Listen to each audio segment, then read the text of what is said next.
Hi friends, నమస్తే. Welcome to Anu's kitchen. ఈరోజు గోంగూర పప్పు తయారు చేసే విధానం అండి. ఇది చాలా టేస్ట్గా ఉంటుంది. తప్పకుండా ఇదే విధంగా ఒక్కసారి ట్రై చేసి మీకు ఎలా ఉందనేది కామెంట్స్లో రండి. ఇది ఎలా తయారు చేయాలో చూసేద్దాం. ఇలా 2 గుప్పుళ్ళు అయిందండి నాకు. ఇవి 2 కట్టలు ఇలాగ 2 గుప్పులుగా తీసుకుంటే ఇలా తీసుకోండి. దీనికి మెజర్మెంట్ ఇలాగా ఈ విధంగా మొత్తం కూడా చిన్న చిన్న పీసెస్ కట్ చేసేస్తే గోంగూర తొందరగా ఉడికిపోతుందండి. అది మనం అంతా కుక్కర్లో వేయకుండా విడిగా ఉడికించుకో. ఈ విధంగా చిన్న చిన్న పీసెస్ కట్టిన తర్వాత బాగా మెత్తగా మెదుపుకోవడానికి కూడా చాలా ఈజీగా అయిపోతుంది. ఈ విధంగా కట్ చేసేసుకోవాలండి. మొత్తం పీసెస్గా కట్ చేసుకున్న గోంగూరని అంతా కూడా ఒక బౌల్లోకి యాడ్ చేసేస్తున్నానండి. ఇదంతా కూడా 7 లేక 8 పచ్చిమిర్చి యాడ్ చేసేస్తున్నాను. ఈ పచ్చిమిర్చి గోంగూరకి పుల్లగా ఉంటుంది కాబట్టి పచ్చిమిర్చి ఎక్కువ పడుతుందండి. ఒక హాఫ్ గ్లాస్ వాటర్ యాడ్ చేద్దాం. గోంగూర ఉడుకుతున్నప్పుడు కూడా వాటర్ వస్తుంది, అందుకు కొద్దిగా వాటర్ యాడ్ చేసుకోండి. ఎక్కువ వాటర్ యాడ్ చేసుకోవద్దు. దీన్ని మూత పెట్టేసేసుకొని ఉడికించేద్దాం మీడియం ఫ్లేమ్లో. ఇక్కడ గోంగూర ఉడుకుతూ ఉండగానే ఒక కుక్కర్లో పప్పు కూడా యాడ్. ఇక్కడ నేను 1 కప్పు కందిపప్పు తీసుకుంటున్నాను. ఈ కందిపప్పు అంతా కూడా కుక్కర్లో యాడ్ చేసేస్తాను. ఒక 2 టేబుల్ స్పూన్ అండి మొత్తం శనగపప్పు యాడ్ చేస్తున్నాను. దీంట్లో శనగపప్పు కూడా యాడ్ చేసి వేసుకోవడం వల్ల చాలా టేస్ట్గా ఉంటుంది. కందిపప్పుతో పాటు ఒక 2 టేబుల్ స్పూన్. ఇవి మొత్తం 4 టైమ్స్ వరకు కూడా బాగా క్లీన్ చేసుకోవాలి. ఇవి ఒక 4 టైమ్స్ వరకు కూడా బాగా క్లీన్ చేసుకున్న ఈ పప్పులో ఒక 1/2 టేబుల్ స్పూను నేను పసుపు యాడ్ చేస్తున్నాను. 1 టేబుల్ స్పూను కారం, 1 టేబుల్ స్పూన్ సాల్ట్, చిన్న అల్లం ముక్క ఇలా పీసెస్ కట్ చేసి వేస్తున్నాను. ఒక 3 వెల్లుల్లిపాయ రెప్పలు ఇలా చిన్న చిన్న పీసెస్ కట్ చేసి వెల్లుల్లిపాయ రెప్పలు. దీంట్లో కరివేపాకు, దీంతో పాటు ఒక 3 టమాటాలు, దీంతో పాటు మనం ఏ కప్పుతో అయితే మనం కందిపప్పు తీసుకున్నామో సేమ్ కప్పుతోని 5 కప్స్ వాటర్.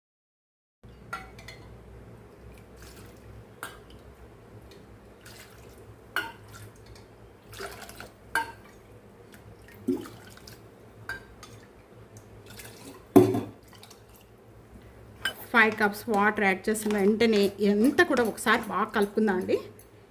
5 విజిల్స్ వచ్చే వరకు కూడా కుక్ చేసుకోవాలి.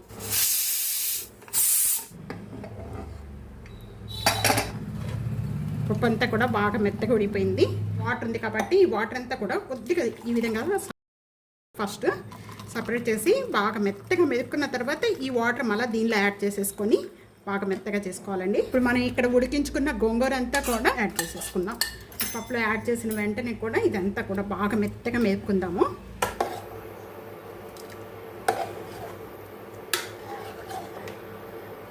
మినిట్స్ వరకు ఇలాగే పెట్టేసేద్దాము. హై ఫ్లేమ్లోనేనండి. హై ఫ్లేమ్లో పెట్టేసేసుకొని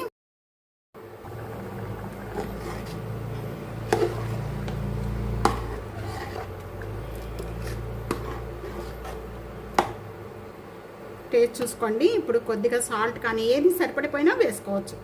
పప్పు తాలింపు పెట్టుకోవడానికి నేను ఇక్కడ 1 టేబుల్ స్పూను ఆయిల్ యాడ్ చేస్తున్నాను. 1 టేబుల్ స్పూను అయిపోయింది. కాయిపోయిన వెంటనే కూడా ఇక్కడ ఎండుమిర్చి, చిన్న వెల్లుల్లిపాయ రెప్పలు ఒక 4 లేక 5, 1/2 టేబుల్ స్పూను ఆవాలు, 1/2 టేబుల్ స్పూన్ జీరా, 1/4 టేబుల్ స్పూను మెంతులు. ఇవన్నీ కూడా బాగా వేగిపోయిన వెంటనే కొద్దిగా కొత్తిమీర, కరివేపాకు, కొద్దిగా ఇంగువ, ఇవన్నీ కూడా బాగా వేగిపోయాయి.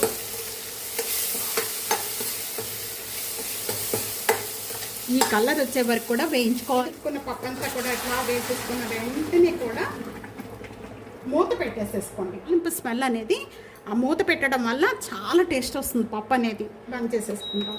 ఇప్పుడు మూత ఓపెన్, మంచి స్మెల్ వచ్చేస్తుంది. మొత్తం కూడా ఈ తాలింపు అంతా ఒకసారి బాగా కలిపేసుకుందాం. ఎంత గుమగుమలాడిపోతుందండి. గోంగూర పప్పు రెడీ అయిపోయింది. తప్పకుండా ఇదే విధంగా ఒక్కసారి ట్రై చేసి చూడండి. చాలా అంటే చాలా బాగుంటుందండి. రోటీ, పుల్కాలోకి, మనకి రైస్లోకి చాలా అంటే చాలా బాగుంటుంది. తప్పకుండా ఇదే విధంగా ట్రై చేసి మీకు ఎలా ఉందనేది టేస్ట్ నాకు కామెంట్స్లో తెలియజేయండి. ఫ్యామిలీతో, ఫ్రెండ్స్తో video share and like, comment, subscribe చేయడం అస్సలు మర్చిపోవద్దండి నా వీడియోకి. అలాగే ఇప్పుడు వరకు కూడా నా ఛానల్ని సబ్స్క్రైబ్ చేయని వాళ్ళు ప్లీజ్ సబ్స్క్రైబ్ చేసుకోండి. Thank you for watching.